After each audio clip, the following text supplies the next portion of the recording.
দীপা আর অবিনাশ করতে চলেছে রহস্যের সমাধান। সম্পূর্ণটা জানতে ভিডিওটি স্কিপ না করে দেখতে থাকুন। আজকে পর্বে আপনারা দেখতে পাবেন সূর্য খুব রেগে যায় আর গুন্ডাগুলোকে বলে, খুব দম না তোদের, আয় এসে দেখা, ওদের গায়ে হাত দিয়ে দেখা, তারপর দেখ আমি তোদের কি অবস্থা করি। তখন গুন্ডাগুলো বলে, আমি আসবো, আবার ফিরে আসবো, তোকে দেখে নেব। তখন সূর্য বলে, আয় দেখ না, দেখবি আয়। গুন্ডাগুলো সেখান থেকে পালিয়ে যায়। অন্যদিকে কুন্তলা উর্মিকে নিয়ে আসে আর বলে, দেখো এখানে কি হচ্ছে দেখছো তুমি, যদি সবকিছু হারাতে না চাও তাহলে এখানে দাঁড়িয়ে না থেকে যাও, ওখানে যাও। দিকে দীপা মনে মনে বলে, তাহলে কি ডাক্তারবাবু সব অভিমান ভুলে গেল, ভুলে গিয়ে কি আমাকে স্বীকার করে নিল, নাকি আমার সম্পর্কে কোনো কথা মনে পড়লো ডাক্তারবাবুর। বলে দীপা সূর্যকে ডাক্তারবাবু বলে ডাকে। তখন সূর্য আবছা আবছা মনে পড়ে কেউ যেন তাকে ডাক্তারবাবু বলে ডাকতো। তখন সূর্য বলে, এই নামে আমাকে আগেও কেউ ডেকেছে, কিন্তু মনে পড়ছে না আমাকে কে ডেকেছে। তখন দীপা বলে, মনে করুন ডাক্তারবাবু আপনাকে কে ডাকতো, আর আপনি তো আমাদেরকে পরিবার বললেন তাই না। তখন সূর্য বলে, আপনাকে আমি পরিবার বলতে যাব কেন, আর এইটা কোথায়, সবাই এখানে ভিডিও করছে কেন, এখানে কি হয়েছিল। তখনই সেখানে উর্মি আসে আর সূর্য বলে, তুমি উর্মি তাই না। এখন উর্মি দীপাকে গিয়ে বলে, তুই এটা কি করে করতে পারলি, বল এটা কি করে করতে পারলি, মিথ্যে কথা বলে ওইটুকু টাকা দিয়ে তুই বিজনেসে আমাদের সাহায্য করবি বলে তুই মিথ্যে কথা বলে দাদাইকে এখানে নিয়ে আসবি। তখন দীপ বলে, মা তুমি বড় মাকে কিছু বলো না, যাকে আমি এখানে নিয়ে এসেছি। এখন উর্মি দীপকে চড় মারে আর দীপা দেখে সেখানে সবাই ভিডিও করছে। তখন দীপা রেগে যায় আর বলে, এখানে কি কোনো তামাশা হচ্ছে নাকি, সবাই ভিডিও করছো। একটু আগে যখন গুন্ডাগুলো আমাদের দুজনকে এরকম হেনস্থা করছিল তখন তো কেউ এগিয়ে আসুনি, এখন ভিডিও করছো, বন্ধ করো ভিডিও। তারপর সবাই ভিডিও বন্ধ করে সেখান থেকে চলে যায়। তখন দীপা উর্মিকে গিয়ে বলে, উর্মি তুই সবার সামনে দীপকে এইভাবে চড় মারলি কেন। তখনই সূর্য বলে, ডাক্তারবাবু এই নামটা আমাকে এতটা কষ্ট দিচ্ছে কেন, কে ডাকতে এই নামে আমাকে, আমার কিছুতেই মনে পড়ছে না। সূর্যর মুখে এই কথা শুনে উর্মি খুব ভয় পেয়ে যায় আর বলে, কুন্তলা তাহলে ঠিক কথা বলেছিল, কুন্তলার কথাই কি তাহলে সত্যি হবে। তখনই সেখানে জয় চলে আসে আর বলে, উর্মি কি হয়েছে, তুমি এইভাবে আমাকে ফোন করে ডাকলে। তখন উর্মি বলে, দাদাই আপনার তো ওষুধ খাওয়ার সময় হয়ে গেছে, এ নিন ওষুধটা খেয়ে নিন। তখন জয় বলে, দাদাই উর্মি বলছে তোর মেডিসিনের সময় হয়ে গেছে, এনে মেডিসিনটা খেয়ে নে। তখন উর্মি জোর করে সূর্যকে ওষুধটা খাইয়ে দেয় আর ওষুধ খেয়ে সূর্যর মাথাটা ঘুরতে থাকে। সূর্য দীপাকে দেখে বলে, উনি কে, ওনাকে ঠিক চেনা চেনা লাগছে, উনি কে বলো তো। তখন উর্মি বলে, বারবার আমাদের জীবনে ফিরে আমাদের জীবনটাকে একেবারে উলট পালট করে দিস না দিদি, আর যাই হয়ে যাক না কেন আমি কিন্তু ওই বাড়িতে তোকে কিছুতেই ঢুকতে দেবো না। তখন দীপা বলে, ওটা কিসের ওষুধ ছিল, বল আমাকে ওটা কিসের ওষুধ ছিল। তখন উর্মি বলে, আমি বলবো না, আমি কৈফিয়ত দিতে তোকে বাধ্য নই। তখন দীপা বলে, উনি এত কিছু করতে পারছে আর নিজের হাতে ওষুধটা খেতে পারে না। তখন উর্মি বলে, না পারে না, কি করবি তুই। তখন সোনা বলে, উফ কাকিয়া তোমরা এবার চুপ করবে, আমার আর ভালো লাগছে না, কাকাই এখান থেকে আমাকে নিয়ে যাবে প্লিজ। এখন জয় বলে, সেই তো, এখানে থেকে কি করব, উর্মি চলো আমরা এখান থেকে চলে যাই। এই বলে সবাই সেখান থেকে চলে যায়। তখন দীপা বলে, ডাক্তারবাবু আপনি আমাদেরকে বাঁচালেন, কিন্তু আবার কেন সবকিছু ভুলে গেলেন আপনি। অন্যদিকে সবাই বাড়িতে চলে আসে। তখন পালক বলে, তোমরা সবাই বলবে প্লিজ আমাকে কি হয়েছে, এসে থেকে সবাই নিজেদের মতন চুপচাপ বসে আসো। সোনা তুই অন্তত বল প্লিজ কি হয়েছিল। তখন উর্মি বলে, ওই দীপা সেনগুপ্ত লুকিয়ে দাদাইয়ের সাথে দেখা করতে গেছিল, তুমি ভাবতে পারছো, আর তাকে মদত দিয়েছিল কে, আমারই ছেলে দীপ। তখন দীপ বলে, মা আমি বুঝবো কি করে, ওখানে বড় মা আসবে, আমি তো শুধু যাজাকে নিয়ে ওখানে গেছিলাম, আর তাছাড়া তুমি আর সোনা দিদি জানলে কি করে, আমরা ঠিক ওই জায়গাটাই থাকবো ওই সময়। উর্মি বলে, আমি কি করে জানলাম সেটা বড় কথা নয়, কিন্তু তুই ভাবতে পারছিস ওখানে দাদাইয়ের কত বড় ক্ষতি হয়ে যেতে পারতো।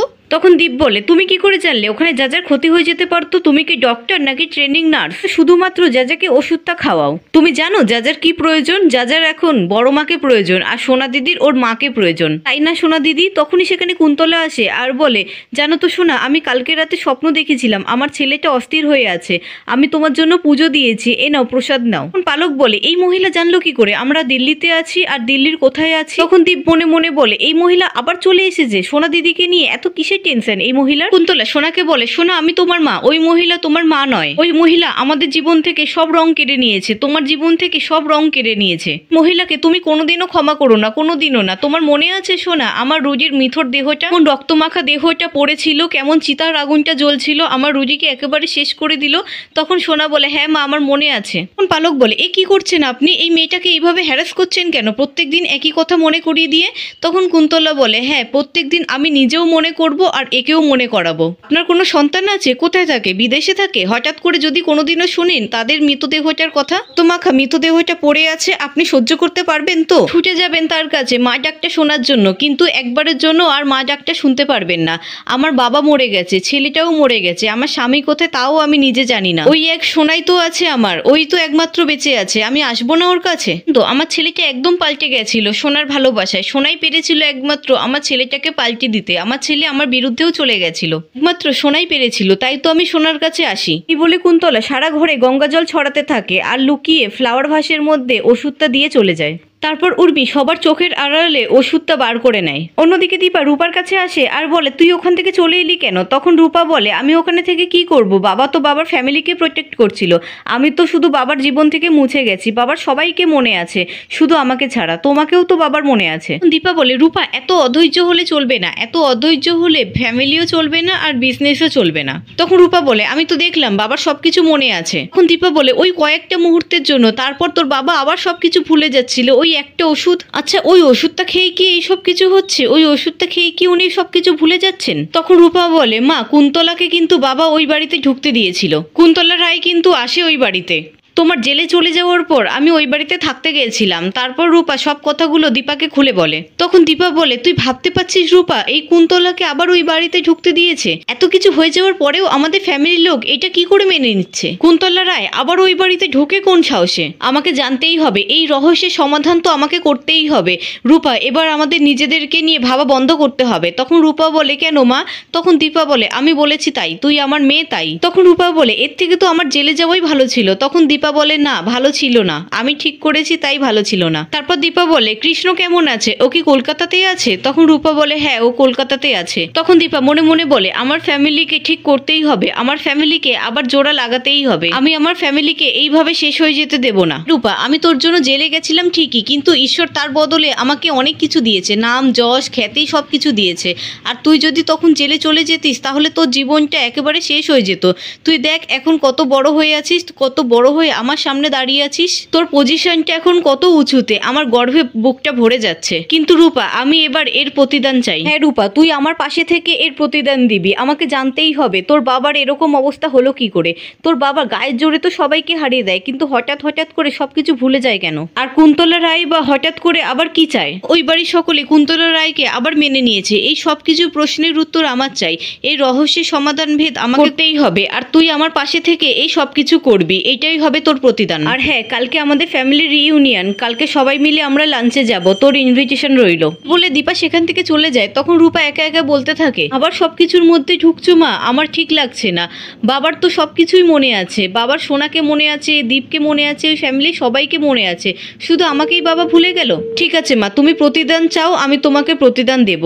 তারপর রূপা কৃষ্ণকে ফোন করে, কিন্তু কৃষ্ণর ফোন নট রিচেবল আসে। তখন রূপা বলে, কি ব্যাপার, দুদিন ধরে কৃষ্ণর ফোনটা নট রিচেবল আসছে কেন? নাকি বাকি সকলের মতন কৃষ্ণর কাছেও আমি ইউজলেস হয়ে গেছি, কৃষ্ণর জীবনেও আমার আর কোনো প্রয়োজন নেই। এই বলে রূপা কাঁদতে থাকে। অন্যদিকে দীপা বাড়িতে আসে, তখন এসে দেখে সেখানে অনির্বাণ স্যার বসে আছে।